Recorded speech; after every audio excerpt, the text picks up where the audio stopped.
আমি তৌহিদ মোর্শেদ অনার থেকে বলছিলাম। আজকে একটি আমাদের কিছু বিস্তারিত বলবো। This is honour X9C। তো এই ডিভাইসটিতে আপনারা দেখতে পাচ্ছেন, এটা হচ্ছে গ্লোবাল ভেরিয়েন্ট, বাংলাদেশে এসেছে অফিসিয়ালি। এটার বর্তমান মূল্য আছে 44,999 টাকা। আর এটাতে আপনি পাচ্ছেন 12 GB র্যাম এবং এটার সাথে থাকছে আর 12 GB টার্বো র্যাম।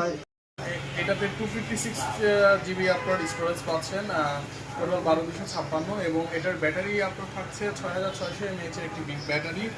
সাথে রয়েছে আনবক্সে রয়েছে 66 ওয়াটের একটা সুপার চার্জার, এবং এটার ক্যামেরাতে রয়েছে 108 মেগাপিক্সেল মেইন ক্যামেরা, যেটাতে ওআইএস এবং এআইএস দুইটাই আপনারা পাচ্ছেন। এবং এই ভেরিয়েন্টটা আপনার 44,999 টাকা। সর্বনিম্ন আপনারা 5,000 টাকা পর্যন্ত এই উপলক্ষে আপনারা ক্যাশব্যাক পাবেন। তো আপনারা যদি অনার X9C যদি এক্সপিরিয়েন্স করতে চান, তাহলে অবশ্যই আমাদের শপে আসতে হবে, ভিজিট করতে হবে। আমাদের শপের অ্যাড্রেস হচ্ছে ওয়ান টেলিকম, ইয়ার কর্নার মার্কেট। এখানে আসলে আপনি অনার X9C এক্সপিরিয়েন্স করতে পারবেন।